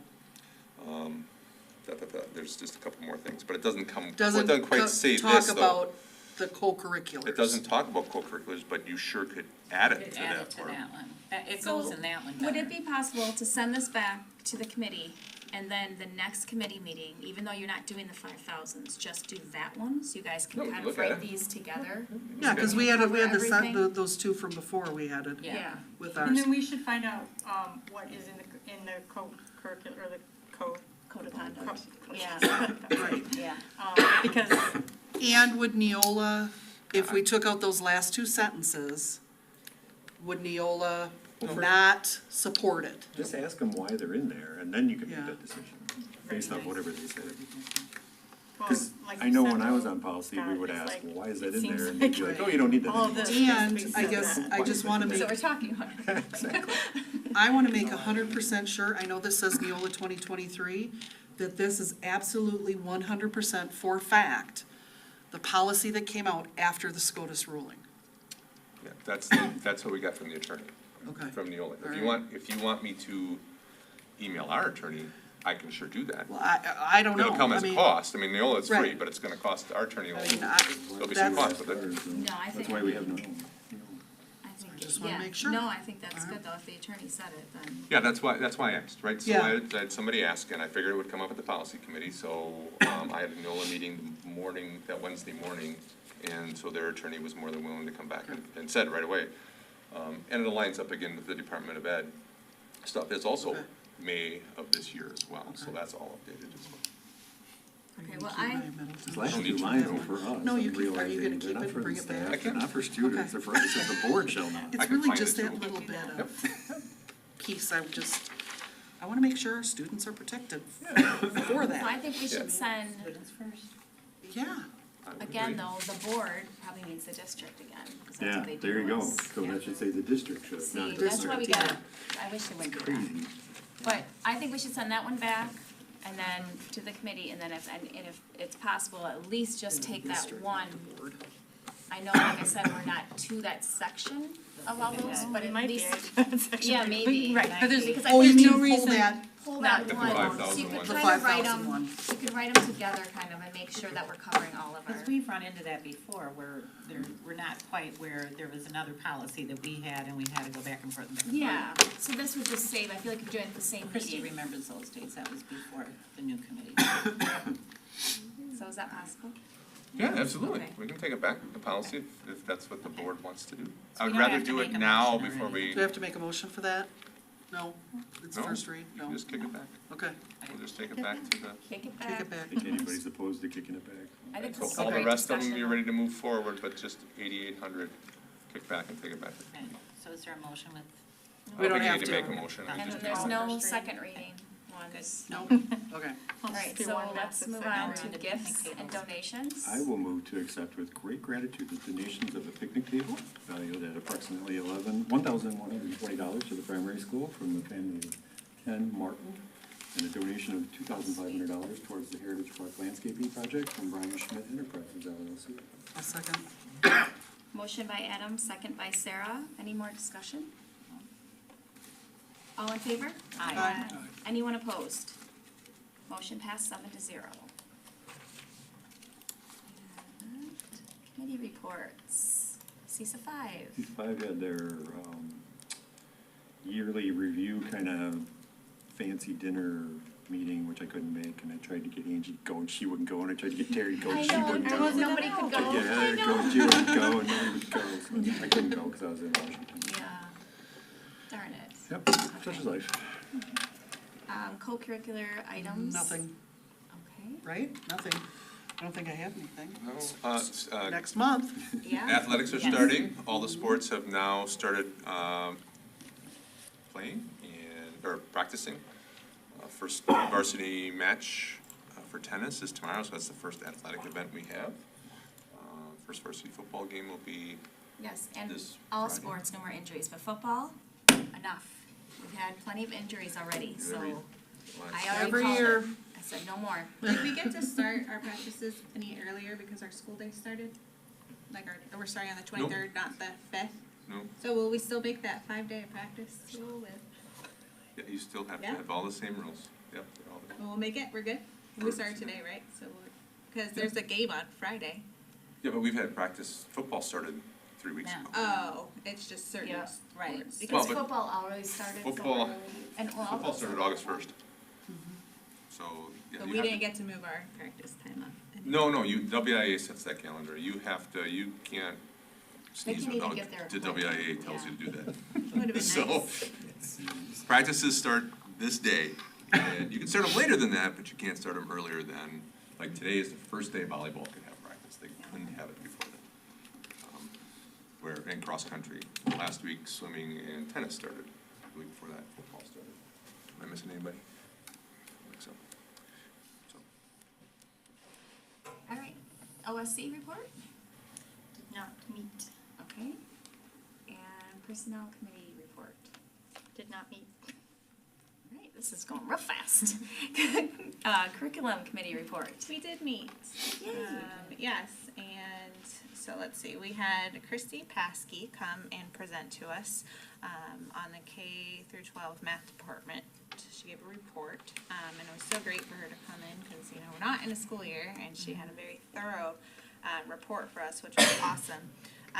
She had talked about several things, and one of the biggest focuses that she would like to have is math facts this year, like getting our kids probably by, where does it say, 24 or 25 school year, have them fluent in their math facts, and they're just finding that as just a great foundation for our kiddos, and by the time they get to high school, if you don't have that down, they're really struggling. Probably more so you would even see Derek in middle school, if they don't have that down, they're struggling a lot. Yeah, we practice a lot of math facts. Yeah, right, and if we could get them to have them down before that, I think we would see a lot of, right, did you have anything else to add to that? No, you summarized it well. I mean, we feel good about our math program right now. We're seeing good results, but we noticed that it has a whole specific to helping students become proficient in their math facts. And so Christy's really helping us try to create a routine that can be put in place in every classroom K through 5 to get better at that specific aspect. Yeah, she was very also passionate about it, which was great to see in the summer, right? Like she's still as passionate probably as in the school year, and it was really cool to see that from one of our teachers because that she loves the kids and she's doing it for them. We talked about the Lodi High School Hiking Club. We had approved that tonight, and they just talked. We briefly mentioned it, but some of the high schoolers that are now going into high school still want to be a part of it. So I think it's a great opportunity for them, and then we'll just see how it goes from there. We had a world literature text request from Renee Potter and Maya Ashbeck, who is not there, but they're requesting for a 10th grade literature course, a text be considered. It's Trevor Noah, Born a Crime, Stories from a South African Childhood. And it's the adapted for young readers version. There's two Yes. different versions on that. There is two, so if parents look that up, make sure you're reading because I did not. Yeah. And I was, Yeah. really? Wait a minute. The adult version is a little bit more raw, we'll Yeah. say. And so we had a good, healthy, lengthy discussion about this, which was about some of our conversation even tonight, just about the religious aspect to it that was riddled throughout the whole book. Yeah. We had talked about the controversy that it kind of surrounds right now in our nation, and as a committee, it was a 2-1 vote. But I think we just kind of came to a place where we decided maybe not the whole book was appropriate for our district at this time, but excerpts from it. One of the questions that I had was just because of the controversy nature of the book, if we could allow parents and guardians to be aware that they're going to be studying this and discussing it in the class. So we're going to send out communication to them, and then correct me if I get this wrong, Nick, but then they can request the excerpts, right? It'd be similar like how we do with human growth and development, where they would have the ability to request and see that and come in and check them out. see arguments on both sides of the religious spectrum, being non-religious and being religious, how it would possibly stir up some feelings that people might want really to address right then and there, so. Correct, and it could just bring up an engaged conversation that, quite frankly, in a public school, our teachers probably shouldn't be bringing up, and they shouldn't be teaching on, and they shouldn't be discussing necessarily. So, you know, we'll take it as it is with the excerpts from it and go from there, and I am looking forward to hearing how that went and hearing how the 10th graders, you know, engaged in it And we voted on the excerpts because we wanted them to have full class discussions. We didn't want just, because some books you can read, like pick, so you don't have a small group reading it, where we thought it was good info as a class to discuss it, so that's why we liked the excerpts instead of it just being Well, like, and oh, you can Renee's pick that one. point with the book was to engage them also in writing their own stories, the kids to write Yeah. their stories. Yeah. And this guy is a very good writer, and Yeah, that was where she was coming from Yes. with the using of the excerpts Yes, too. And then Nick had touched on the Friday release draft that he had mentioned before, and I think that's what we talked about, and that was about it. Good job. Facility and finance. Yes, we met last week. I thought we had a very good discussion on a number of topics. Our agenda included the middle school vape detectors, which we talked about in this meeting tonight. Thank you, Derek, for putting that together. I think it's a great idea to get those in the middle school, and it passed 3-0 and came forward tonight, and we acted on it. ESSER 3 funds are going to be used initially to cover the cost of the middle school vape detectors, with the Juul settlement money that'll come in later, as Vince alluded to, will partially cover the rest of that. We had a discussion regarding our green space plan moving forward. Right now, we are set for, I believe you told me, or told us at the meeting, Vince, October, or around October? Late for- October. Late October so as to not upset the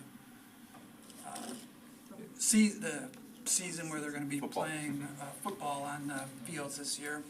For a point of beginning to come in and do soil boring, so that's the first part of looking into what we might be able to do with a Highway 60 field property. Vince has laid out, and the committee has discussed kind of a thought on next steps moving forward. So once we get those soil borings or those reports from point of beginning, we'll look at that information, we'll review it. We will look to develop a priority list for green space projects in the district. Moving forward from that, we would look to invite coaches of youth programs and coaches of our high school programs for a meeting on green space to get their input. Once we got that completed, next thought would be to host a community presentation of a green space proposal. Moving forward to get community input and to share that with the community, and then moving forward with a potential timeline for completing the project. So I think what's important to understand for anybody listening is that this isn't imminent. This doesn't mean that there's anything in the works. It just means that we as a committee and board want to have a plan moving forward with regards to what to do with the green space to meet the needs of the district and the community. We had a great discussion about ESSER 3 funding. Numbers and dollar amounts are in the minutes of the meeting. I think what's important to just highlight about the ESSER 3 funds is that they need to be used by September 30th of 2024. We did receive an ESSER 3 budget with line items on it that have been put together in previous years, and we took a look at that. What the committee asked for is that any line item over $15,000, we be provided with more information as to what the monies would be used for. So as opposed to just being a line item on the budget, we just want to know a little bit more about what those costs would cover. Because some of the items were were fairly sizable in their costs. So we're gonna continue to look into the best way to utilize the ESSER 3 funds. We had a brief discussion on a 3rd through 5th grade part-time interventionist, and it was a brief discussion because we were all in agreement with moving forward on it, using ESSER funds to support it because of the quality of the applicant, and I believe that's been locked up or figured out, so correct me if I misspoken there. We discussed the 2022-2023 budget, which basically Brent informed us that the books are closed for 2022-2023. Auditors come in August 21st and August 22nd to complete that work, and by August 31st, the report will come out. And then we ended with talking about 2023-2024 budget, and the takeaway from that was that all the numbers are estimates right now. We had a pretty, I thought, good discussion regarding that and how that can potentially affect our school district and our community, but right now it's all estimates. The numbers that Vince showed us look very favorable, but he was very cautious to tell us that those could readily change and not be as favorable. Understanding is that by mid-October, the numbers should be finalized, and then we should be able to comment more and present that more. So that's what we did. And then, correct me if I'm wrong, but just to tie in the curriculum and the facility and finance, the 3rd through 5th grade part-time interventionist, I believe, is going to be for reading and math, right? Yes. Right. Which is gonna help with the math facts that we were, okay, just make that clear to everybody. Yeah, 4 hours a day, 3 days a week, 12 hours total. Yes. Yep. To provide some additional That'd be great. support for primarily our 4th and 5th grade students that we've identified. Probably still has some impact from going through the pandemic during their formative learning years. And there's quite a bit of money in that ESSER 3 funding for us to figure out the best use of it. So it's not an inconsequential amount, and it could be very beneficial and helpful to the district and the students. Yeah, and I think we've been really responsible. We've been very frugal with that money. Again, we talked about it at the committee level, right? So when we first had ESSER 3, we were looking at a referendum, and that was like, we had an ESSER 3 budget, but that was all gonna go to help fund teachers if the referendum didn't pass. And then, not knowing what was gonna happen with this state budget, again, trying to be very responsible with that funding and not create funding cliffs where we pay for something and then all of a sudden federal money's gone. But we've used it to hit the priorities of the strategic plan. The My View literacy that we're doing at the elementary school is all being purchased through ESSER funds, and some other curriculum, a lot of the curriculum work that we're doing has been through there. Because so. there's a requirement, 20%, right, or something? And you've said that we've been fine with that. Yeah, our expenditures up to this point have primarily been focused on things that would fit into there, so that we will have that 20% covered to address the learning loss. That's one of the requirements for ESSER 3. And that's not money that's sitting in a fund right now. It's money that if you spend to use those ESSER funds, you then have to request to be essentially reimbursed for them. Yeah. So it's not that we've got this big pot of money sitting there just Waiting at the end of it. Money pot, Yes. right in the Be nice if we did it, earn some Yeah. interest. have to use it No appropriately. kidding. All right, policy? Well, we've talked about it a lot tonight. Yeah, You cover policy. Yeah. We already I went think through we should that. go over policy. Yeah. I think we should go over every single one of them again. No. No, just kidding. All right, so. Let me, before you go to the next thing, let Yeah. me interject that this discussion that we just had about these different committees that met is really, really beneficial and great and has not occurred in the past. Right, this long discussion about what each committee has done and the stuff they've covered has always just been a, Quick. let's get the hell out of here kind of thing, and done, you heard it and done. And it's really beneficial to the people watching and Yeah. the rest of the board members who don't go to those committees. Yeah, Very very beneficial. Because to so hear. much time is spent in those committees. Yeah.